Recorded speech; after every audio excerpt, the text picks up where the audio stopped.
Hello and welcome to my new video.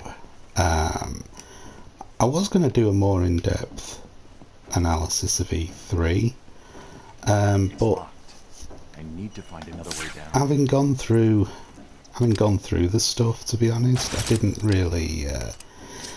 I wasn't interested in everything, but there wasn't really the need to make that much more of an in-depth video. I think the biggest talking point that I wanted to discuss was the trend that was there with regards to cloud gaming, and how I think at the moment the infrastructure is definitely not there to have cloud gaming as something that will work in the way that the game publishers and Microsoft and even Sony and so on will want it to. What was interesting for me was that after Microsoft made the announcement of their gaming service, the online service that they're going to put out there after E3, what I thought was actually interesting was seeing how many times Xbox Live had actually gone down since they made that announcement. And I just kept thinking to myself, if all you had was this gaming service that required you to be constantly connected online, how you wouldn't be able to play games, how it would really suck, because you wouldn't be able to access your gaming library and play games. And that's not a problem that we have at the moment. That certainly isn't a problem that we have at the moment. And so just taking that on board and just thinking about that, I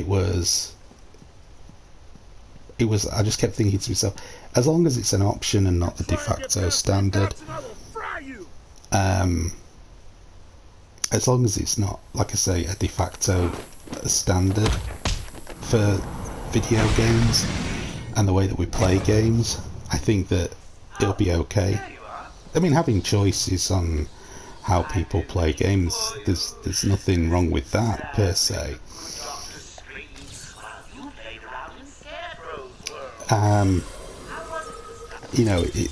Say as long as that's a thing, then that's fine. But if the moment it becomes a de facto standard, it's going to bring in so many problems. People that don't have unlimited download, for example, are going to be burning through their monthly allocation in next to no time, and those people that have dodgy internet connection, they're not going to be able to enjoy playing games because it's going to be connecting and disconnecting all the time. So just there's a lot of things to take on board with it, and I just don't think that the technology is quite there at the moment for that to be the case. Sorry. There were games I'm interested in. The Cyberpunk game I'm interested in. Oh, screwed that up. Who'd have figured a deranged murderer would kill the poor little doctor? Pressed the wrong button and screwed it up. Too easy. So yeah, it was like a violin and cut your strings. Nighty night, bats. Yeah, the Cyberpunk game, Doom Eternal. There were a few other games too I was interested in, but I mean, it's all out there already. So it really just boils down to that. It was only really to have that discussion. I think it's going to be interesting in the way that the new games consoles, the PS5 and Project Scarlett, I know you're still out there. Won't be long and you'll hear her final song. Now that was I thought I unexpected. did what it told me to do. Murderer would kill the poor little doctor. Shut up, you bastard. But yeah, I thought that, but then I thought, you know what, I actually wanted to talk about something that Dean Vinny Corleone 62 has his Escape to Gaming channel, made a video. I think it was the last video he did, which was about our modern games Listen to me carefully. not as difficult, and do they affect the skill of you as a gamer? And I do think that there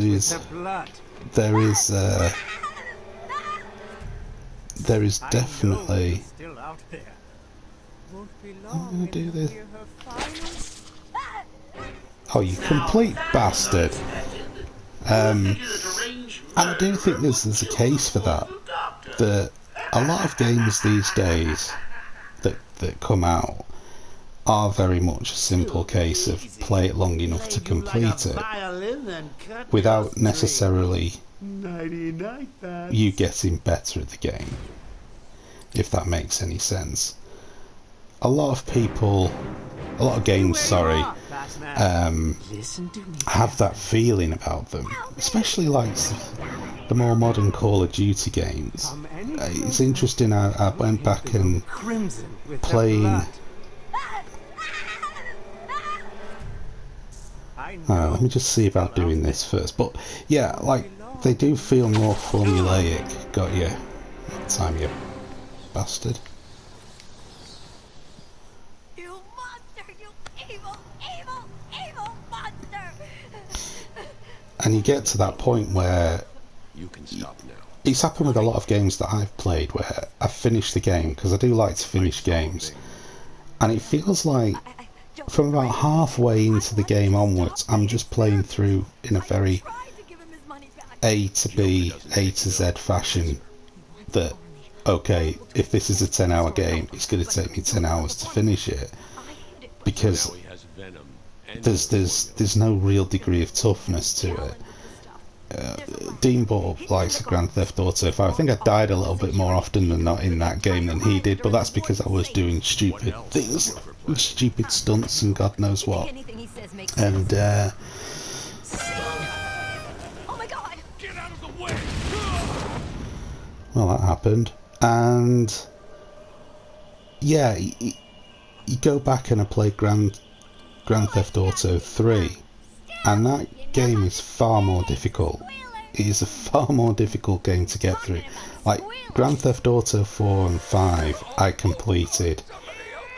It was relatively straightforward in what you had to do. I mean, I'm not going to say I didn't die and there weren't some bits that were tough, but there were some bits in Grand Theft Auto 3 that were really, really difficult, that were just, like, it took you time and time again. You had to practice it, you had to learn the best system, the best method of doing things. You couldn't just rely on the tried and tested sort of, oh well, I've got to go here and I should be able to do it so long as, I follow this path or whatever. There was some in GTA 3 that had a really strict time limit, so you had to learn the most effective route possible. There was only really one way you did it, and that was by going through various shortcuts, and you had to learn it. There were first-person shooters. You play old-school first-person shooters. I got a Call of Duty Allied Assault. I've already got the game, but I got I downloaded the Warchest version off GOG, because that's already been modified to work with Windows 10. And what was really funny in playing that game is how little hand-holding it does. You have a compass, and you have 2 points on the compass, these little two like ball bearings on this compass in the top corner of the screen, and as you're going closer to your objective, they get closer together. So there isn't actually a marker on screen that you'd get now. Now you'd get this big bloody arrow which would constantly be telling you where to go, and that kind of gets frustrating sometimes, because it is hand-holding you. Quite often I'm like, Jesus Christ, will you just let me play the game? I don't need you to be telling me absolutely every single little fine detail about it. Just, let me enjoy the game. There's the old classic video that's up there, on YouTube, I think you can find, which is basically Quake, the original Quake as it was, and Quake how it would be now. And it's hilarious to see that they've got these, you know, big arrows pointing where to go, and jump here and shoot here and what have you. And then in the original Quake, of course, you didn't have any of that. So, you know, it is interesting to see that how things have changed, and things don't always change for the better. I think society does tend to get hung up on the fact that all change is great, and that's not the case. Now, there'll be those out there that argue, and with justification, well, you know, if games have a tougher difficulty setting, why not just have the discipline to play the games on those tougher difficulty settings? And that's a very valid case. But sometimes a game's design is in its difficulty. I think that the Soulsborne games, which is Demon Souls, Dark Souls, Bloodborne, etc., I think they would be fundamentally changed as a game if they had an easy mode in them, because the mechanics of that game are born out of the whole, you know, get good type of thing. A lot of the satisfaction you derive from the game, the challenge you derive from the game, and the sense of accomplishment with that game is the fact that it is difficult. You know, you are going to get your ass kicked, you are going to die in that game, although technically you don't die, you just get resurrected ad infinitum, so it's not like you have lives or a life, you just lose your souls that you've collected, and then, you know, you can easily you know, find them again. It's not that much of an issue.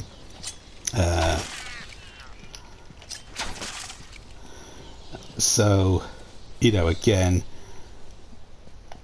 one has to ask the question, is it really that difficult, a game where you technically don't die? Because often than not, you know, spoiler alert, you're kind of already dead at the start of the game.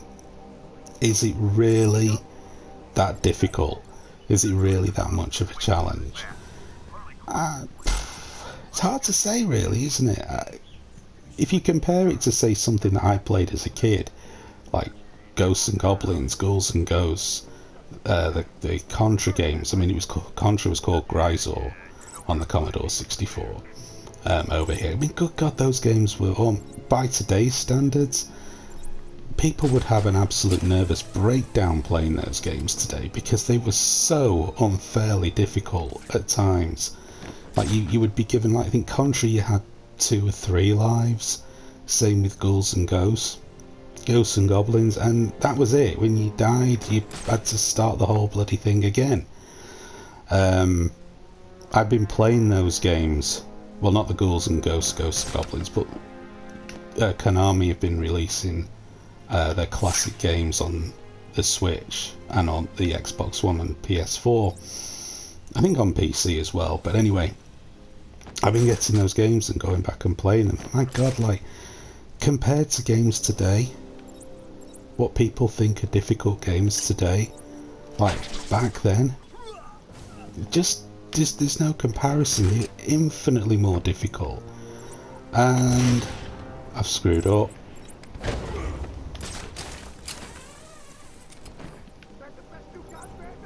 think I got away with that. Hey, I can do this all day. Why don't you come out and face me? Where are you? I think I might, yeah. But yeah, I mean, they were more difficult. They were just, He's not here. you know, we didn't have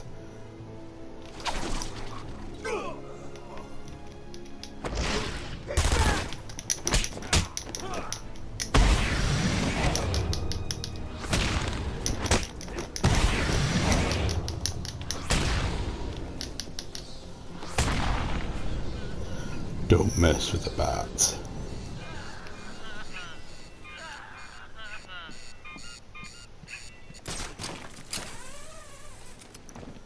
Got a feeling some more people might be on the way.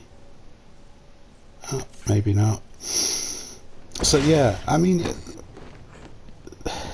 I can see both sides of the argument, but I prefer a sense of accomplishment. I often say this, it's like anything else. You know, one of the greatest sensations ever is mastering something and becoming better at it. You start off bad, and then you play it often enough, or you practice it often enough, and you get better at it.